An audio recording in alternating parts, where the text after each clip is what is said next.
사랑하는 형제자매 여러분, 주님의 평화가 여러분과 함께하기를 빕니다.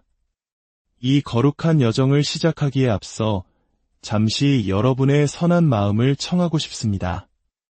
이 영상에 좋아요를 누르고 구독을 통해 저희의 영적 가족이 되어주시는 것은 단순히 저희를 응원하는 것을 넘어 하느님의 은총을 다른 이에게 전하는 씨앗을 심는 일과 같습니다. 여러분의 이 작은 사랑의 실천을 통해 더 많은 영혼이 주님의 평화를 발견할 수 있도록 주님께서 여러분의 삶에 풍성한 축복으로 함께하시길 기도합니다. 혹시 여러분의 영혼이 이름 모를 무언가를 찾아 헤매고 있다고 느껴본 적 있으신가요? 시끄럽고 분주한 사람들 틈에서조차 마음 깊은 곳에서는 손에 잡히지 않는 진정한 평화를 갈망하고 있지는 않으신지요? 사랑하는 형제자매 여러분, 만약 제가 여러분 마음속 그 채워지지 않는 갈증에 대한 해답이 바로 지금 완벽한 침묵 속에서 여러분을 기다리고 있다고 말씀드린다면 어떨까요? 여러분이 경험할 수 있는 가장 강력한 만남이 이국적인 곳으로의 여행이나 많은 돈을 필요로 하는 것이 아니라 그저 가장 가까운 성당에 발을 들여놓는 것만으로 충분하다면요. 바로 그곳, 성체 안에 현존하시는 예수님께서 친히 여러분을 기다리고 계십니다. 오늘 우리는 비오 신부님의 삶 전체를 바꾸어 놓은 한 가지 비밀에 대해 이야기 나누고자 합니다. 이는 단순히 여러분의 기도 생활뿐만 아니라 세상을 살아가는 방식 전체를 변화시킬 수 있는 심오한 진리입니다. 바로 성체 조배입니다.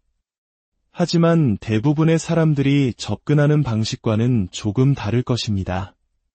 우리는 위대한 성인이 성체 안에 계신 예수님을 올바로 만나는 것에 대해 밝혔던 숨겨진 비밀들을 발견하고 더 중요하게는 그곳에서 우리를 기다리는 놀라운 은총을 앗아갈 수 있는 치명적인 실수들에 대해 알아볼 것입니다. 한번 상상해 보십시오. 비오 신부님은 성체 앞에서 셀 수 없이 많은 시간을 보냈습니다. 그 시간들은 단순히 조용한 묵상의 순간이 아니었습니다. 그 만남은 너무나도 생생하고 강력해서 말 그대로 그를 교회 역사상 가장 위대한 신비가 중 한 명으로 변화시켰습니다. 그의 몸에는 그리스도의 상처인 오상이 나타났고 그의 전구를 통해 기적이 흘러나왔으며 전 세계의 영혼들이 그의 영적 지도를 구했습니다. 그리고 그 모든 것의 원천으로 그가 꼽았던 것이 무엇인지 아십니까? 바로 성체 안에 계신 예수님과의 그 친밀한 시간이었습니다. 하지만 대부분의 사람들이 결코 발견하지 못하는 사실이 있습니다. 성당 의자에 그저 앉아있는 것과 성체 조배 안에서 진정으로 그리스도를 만나는 것 사이에는 하늘과 땅만큼의 차이가 있다는 것입니다. 우리를 채워주기는커녕 공허하게 만들고 평화 대신 불안함을 남기며 변화 대신 제자리에 머물게 하는 실수들이 있습니다. 이 거룩한 성인은 이러한 오류들이 반복되는 것을 목격했고 그것들을 피할 수 있는 매우 구체적인 지침을 남겼습니다. 진정한 성체 조배가 어떤 것인지 발견할 준비가 되셨습니까? 모든 이해를 뛰어넘는 그 평화에 굶주려 있다면, 그리고 하늘의 위대한 스승으로부터 배우고 싶다면 여러분의 굳건한 믿음이 여러분 영적 여정의 완전히 새로운 장을 열어줄 것입니다. 하지만 여러분이 이 성인의 가르침을 진정으로 이해하고 성체 안에 계신 예수님의 현존 안에 머무는 것이 무엇을 의미하는지 한 번이라도 체험하게 된다면 어떻게 그 시간 없이 살아왔을까 의아해하게 될 것입니다. 이것은 여러분의 일상에 추가할 또 하나의 신심행위가 아닙니다. 이것은 여러분의 영혼이 그토록 부르짖던 초자연적인 평화와 치유, 그리고 변화로 들어가는 관문입니다. 여러분의 영적 삶에서 가장 중요한 교실로 들어설 준비가 되셨습니까? 성체 조배 중에 일어나는 일을 탐구하기 전에 우리는 대부분의 사람들이 완전히 간과하고 있는 문제, 그리고 그로 인해 엄청난 대가를 치르고 있는 문제를 먼저 짚어야 합니다. 비오 신부님은 결코 그냥 성당 안으로 걸어 들어가 성체 앞에 자리를 잡지 않았습니다. 절대로요. 그는 우리의 바쁘고 즉각적인 만족을 추구하는 세상 속에서 우리가 잊어버린 무언가를 이해하고 있었습니다. 예수님의 현존으로 들어가기 직전의 순간들이 그 안에서 보내는 순간만큼이나 거룩하다는 것을 말입니다. 이 장면을 떠올려 보십시오. 비오 신부님은 성당문 앞에서 잠시 멈추어 섭니다. 때로는 몇 분 동안 마치 만왕의 왕이 계신 옥좌로 들어가려는 사람처럼 자신의 마음을 준비합니다. 왜냐하면 그것이 바로 그가 하려는 일이었기 때문입니다. 그는 잠시 조용히 앉아 있으려는 것이 아니었습니다. 그는 폭풍을 잠재우시고 죽은 이를 일으키시며 죄 자체를 정복하신 바로 그 예수님 앞에 서려는 것이었습니다. 하지만 바로 이 지점에서 우리 대부분은 완전히 잘못된 길로 들어섭니다. 마치 마라톤을 하면서 깊은 대화를 나누려는 것과 같습니다. 우리는 차에서 내리자마자 서둘러 성당으로 향합니다. 여전히 교통체증이나 방금 나눈 대화를 생각하고 어쩌면 마지막으로 스마트폰을 확인하면서 말입니다. 그러고는 성체 조배 중에 왜 이리 마음이 산란하고 불안한지 의아해합니다. 우리는 세상의 혼돈을 평화의 왕이 계신 곳으로 직접 끌고 들어온 것입니다. 그러고서 평화를 느끼지 못한다고 놀라워합니다. 이 거룩한 수도자는 첫 번째 단계가 성당에 들어가는 것조차 아니라고 가르쳤습니다. 그것은 그가 영혼을 모으는 것이라 불렀던 행위입니다. 이렇게 생각해 보십시오. 하루 종일 여러분의 관심, 감정, 생각의 조각들은 바람에 흩날리는 나뭇잎처럼 사방으로 흩어집니다. 여러분의 일부는 아침에 있었던 말다툼을 계속 되새기고 있고 다른 일부는 내일 회의를 걱정하고 있으며 또 다른 조각은 저녁으로 무엇을 만들지 고민하고 있습니다. 여러분은 어디에도 온전히 현존하지 못합니다. 모든 곳에 부분적으로만 존재하기 때문입니다. 그래서 비오 신부님은 어떻게 했을까요? 그는 보통 성당 바로 밖에서 멈추어 서서 말 그대로 자신의 영혼을 자기 자신에게로 다시 불러 모았습니다. 그는 이렇게 기도하곤 했습니다. 예수님, 제가 당신께 나아갑니다. 하지만 이 모든 흩어진 조각들을 가지고 갑니다. 이 모든 것을 모아 당신께 온전히 봉헌할 수 있도록 도와주소서. 이것은 그저 멋진 영적 훈련이 아니었습니다. 이것은 심오한 영성으로 포장된 실용적인 심리학이었습니다. 두 번째로 이 성인이 항상 했던 것은 양심 성찰이었습니다. 하지만 여러분이 생각하는 방식과는 다릅니다. 그는 죄책감을 느끼기 위해 죄의 목록을 찾고 있었던 것이 아닙니다. 그는 자신의 마음과 예수님의 마음 사이에 잡음을 일으킬 수 있는 모든 것을 찾고 있었습니다. 누군가를 용서하지 못하는 마음, 자신이 한 선행에 대한 교만, 통제할 수 없는 일에 대한 걱정, 미래에 대한 두려움 같은 것들 말입니다. 그는 이런 것들을 식별하고 성당에 들어가기 전에 그것들을 모두 주님께 넘겨드렸습니다. 왜냐하면 예수님께서 그에게 아름다운 무언가를 주고 싶어 하시고 그것을 받기 위해서는 자신의 손이 비어 있어야 한다는 것을 알았기 때문입니다. 오늘날까지도 이 성인의 마음을 아프게 하는 실수가 있습니다. 우리는 종종 마치 우리가 예수님께 호의를 베푸는 것처럼 성체 조배에 임한다는 것입니다. 우리는 내가 하느님께 내 시간을 드리고 있어.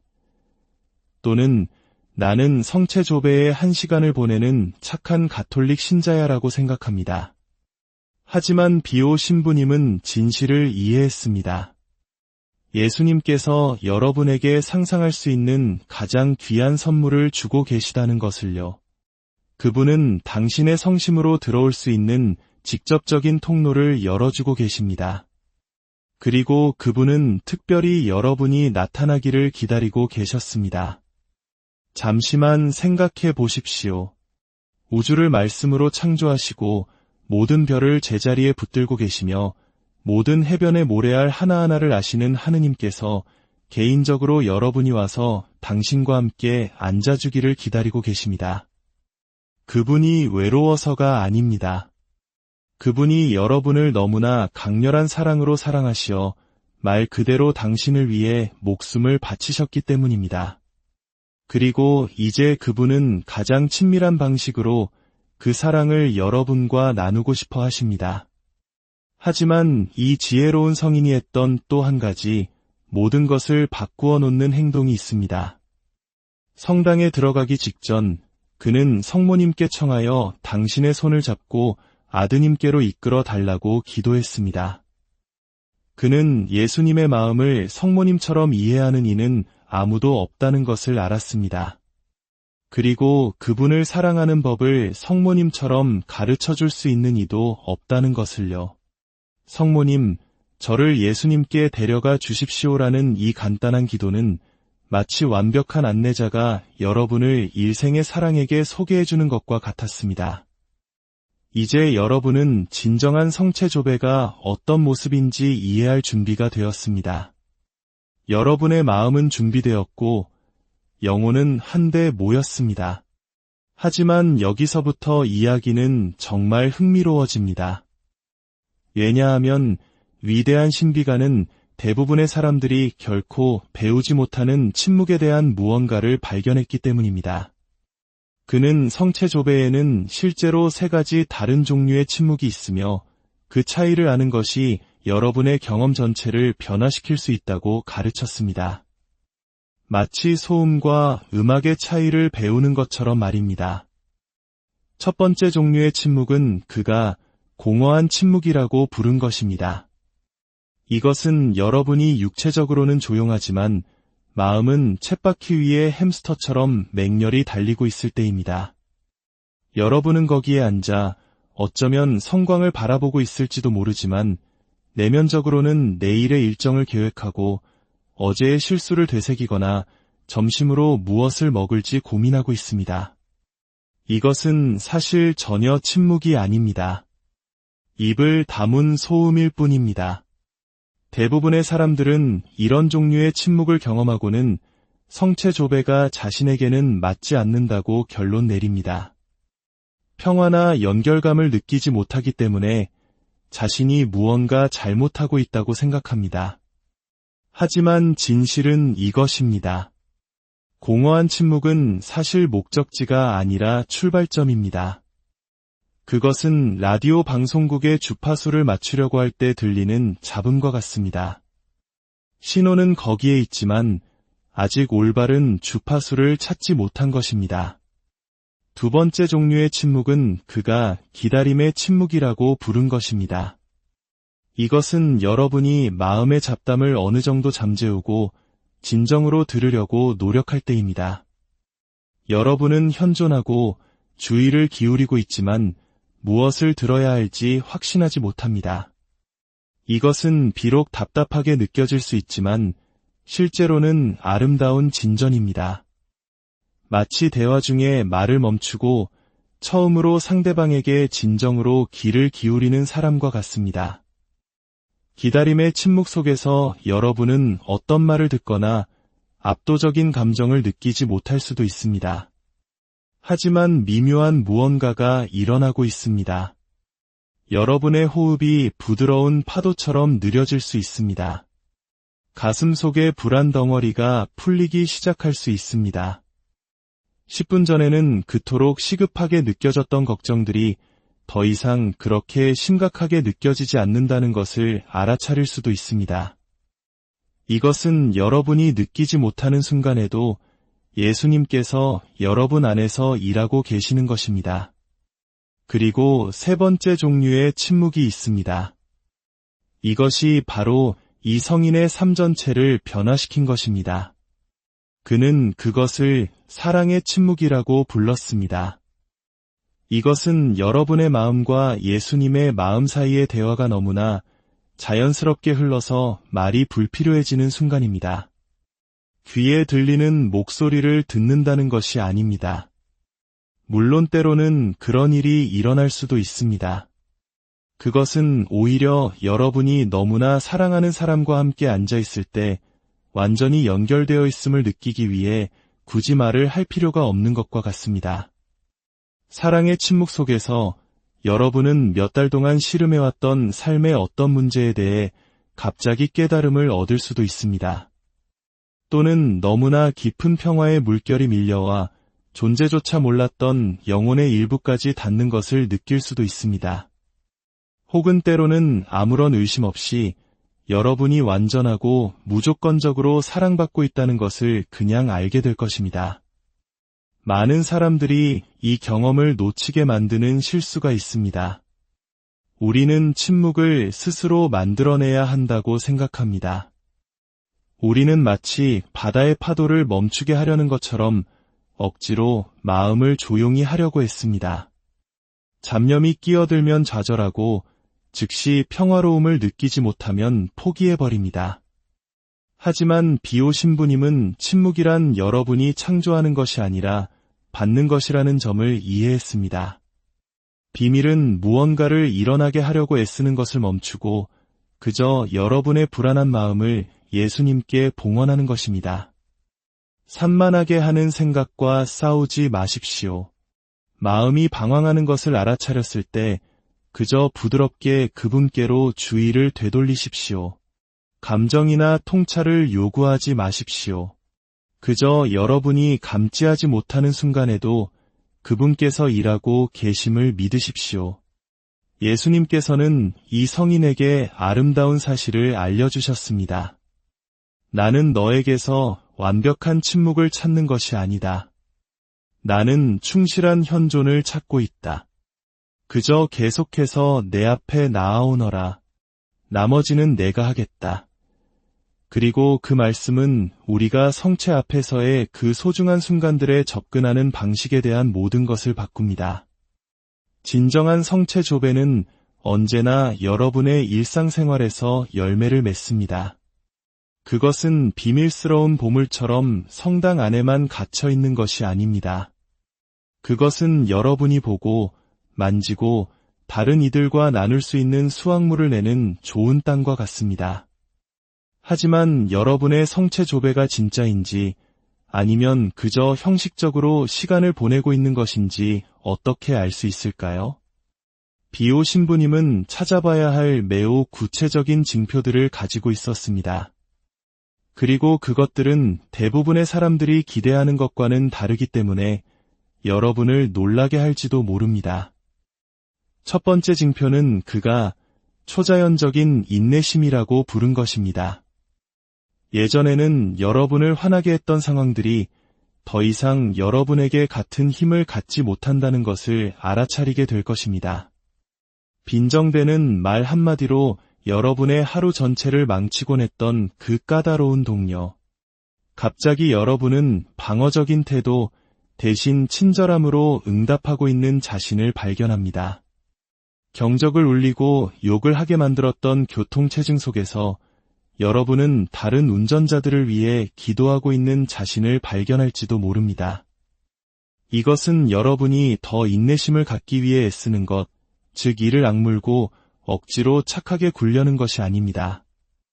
이것은 예수님 자신의 인내가 여러분을 통해 흐르는 것입니다. 왜냐하면 여러분이 그분의 현존 안에 머물면서 마치 스펀지가 물을 흡수하듯 그분의 평화를 흡수했기 때문입니다.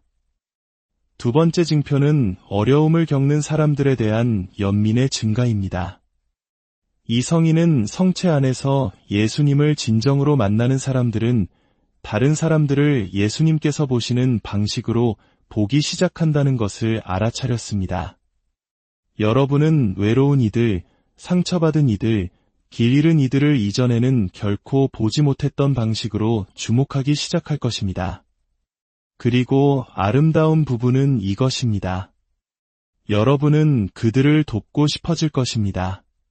그래야만 하기 때문이 아니라 예수님 자신의 연민의 마음이 마치 봄에 피어나는 꽃처럼 여러분 안에서 깨어나고 있기 때문입니다. 세 번째 징표는 그가 거룩한 초연함이라고 부른 것입니다. 이것은 여러분이 어떤 것들에 대해 더 이상 신경 쓰지 않는다는 의미가 아닙니다. 그것은 여러분이 더 이상 어떤 것들에 의해 통제되지 않는다는 의미입니다. 여러분은 돈을 잃는 것이 예전처럼 여러분을 절망시키지 않거나 원했던 것을 얻지 못하는 것이 여러분을 좌절에 빠뜨리지 않는다는 것을 발견할지도 모릅니다.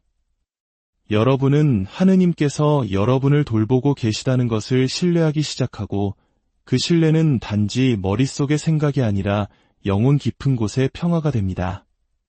하지만 바로 여기서 사람들은 위험한 실수를 저지릅니다. 그들은 항상 기분이 좋아야 한다고 기대합니다. 그들은 자신의 성체 조배가 진정하다면 항상 감정적으로 고양되고 영적으로 위로받으며 개인적으로 영감을 받은 채로 성당을 떠나야 한다고 생각합니다. 그래서 십자가의 성요한이 영적 메마름이라고 불렀던 것을 경험할 때, 즉 성체 조배 중에 아무것도 특별한 것을 느끼지 못할 때 그들은 자신이 무언가를 잘못하고 있다고 결론 내립니다. 이 지혜로운 성인은 이 오류에 대해 단호하게 말했습니다. 그는 가장 강력한 성체 조배 중 일부는 여러분이 아무것도 느끼지 못할 때 일어난다고 말했습니다. 왜일까요? 왜냐하면 여러분은 예수님께서 여러분을 어떻게 느끼게 해주시는지가 아니라 그분이 누구이신지를 위해 그분을 사랑하는 법을 배우고 있기 때문입니다.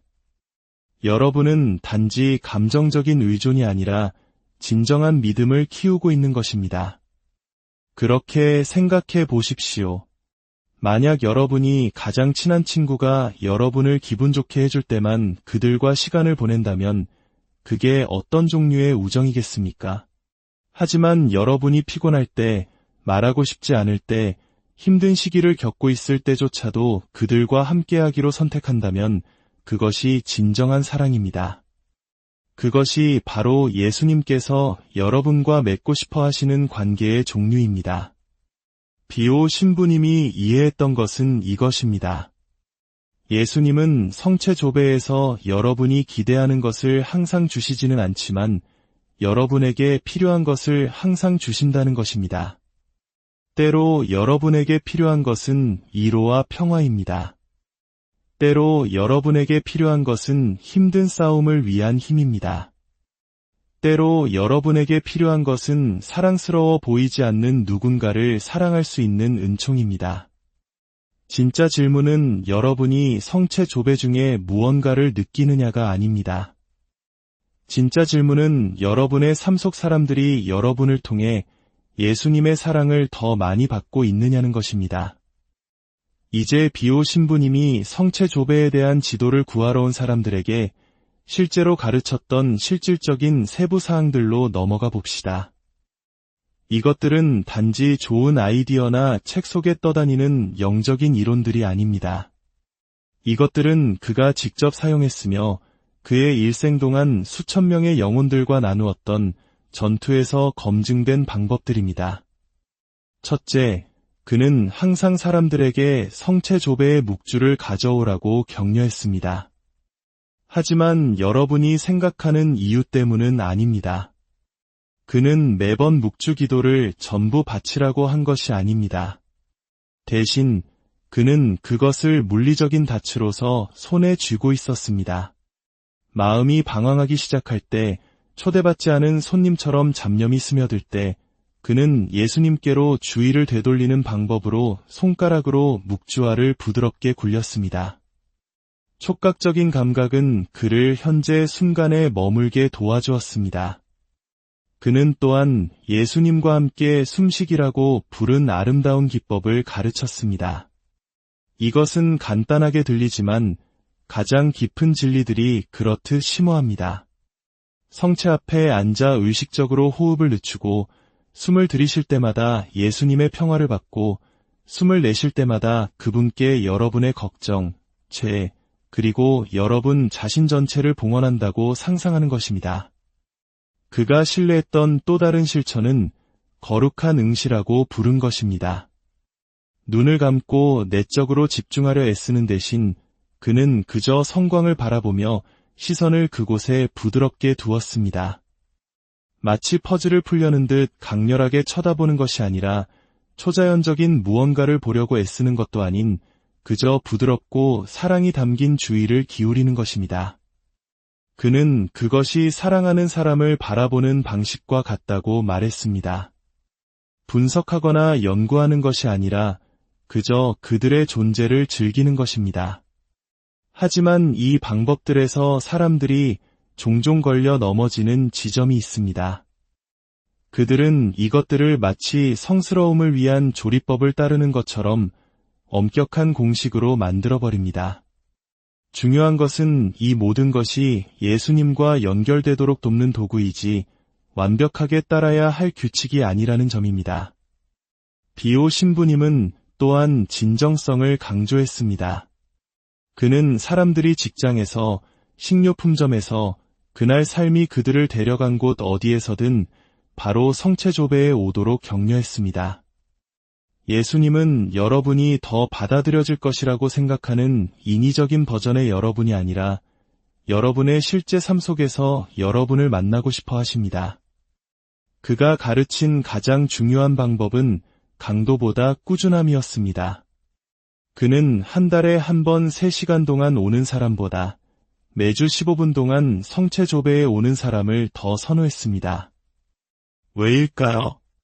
관계는 웅장한 제스처가 아니라 마치 매일 정원을 가꾸듯 규칙적인 만남을 통해 쌓이기 때문입니다. 사랑하는 친구 여러분, 오늘 우리가 함께한 시간의 끝에서 저는 위대한 성인이 결코 경탄을 멈추지 않았던 한 가지를 여러분이 이해하기를 바랍니다. 여러분이 성체 앞에서 보내는 모든 단 한순간은 영원으로 메아리치는 순간이라는 것입니다. 그것은 단지 좋은 책을 읽거나 즐거운 대화를 나누는 것처럼 잘 보낸 시간이 아닙니다. 그것은 하늘의 삶 자체에 참여하는 시간입니다. 비오 신부님은 우리가 성체 안에 계신 예수님 앞에 무릎을 꿇을 때 우리는 하느님의 옥좌 주위에서 천사들과 성인들이 부르는 끝없는 찬미의 노래에 우리의 목소리를 더하는 것이라고 말하곤 했습니다. 우리는 그 성당 안에 혼자 있는 것이 아닙니다. 우리는 시간과 공간을 초월하는 우주적인 예배의 일부이며 지금까지 살았던 모든 신자, 그리고 사랑했던 모든 성인들과 우리를 연결합니다. 하지만 그 이상으로 우리는 예수님 자신의 성심과 연결되고 있습니다. 성모님의 태중에서 뛰었던 바로 그 심장, 군중을 향한 연민으로 아파했던 바로 그 심장, 여러분의 구원을 위해 십자가 위에서 찔렸던 바로 그 심장이 바로 저 성광 안에서 살아뛰고 있으며 마치 여러분이 우주의 유일한 사람인 것처럼 온전히 여러분에게 집중하고 있습니다.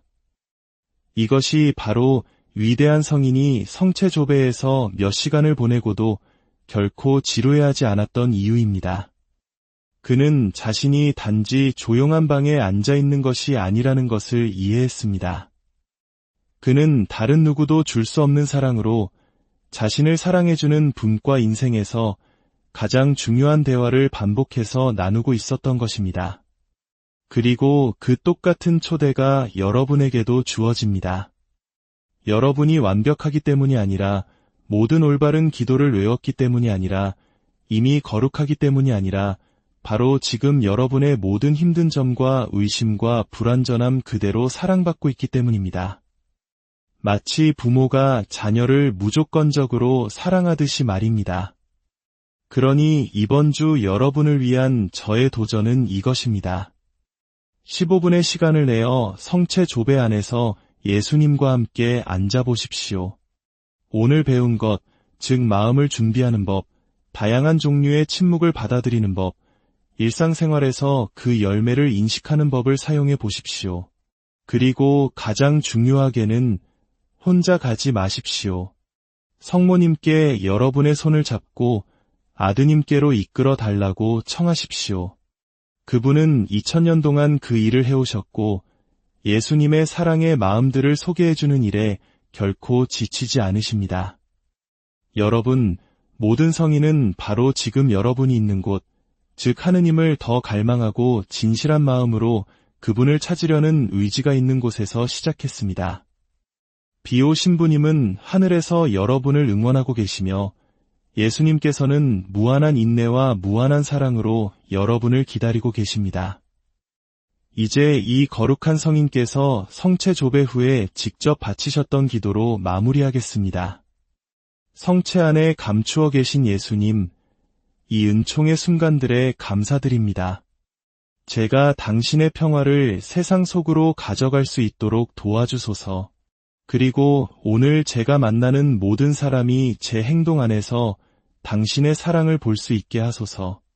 거룩하신 어머니, 저를 당신 아드님의 성심 가까이에 머물게 하소서.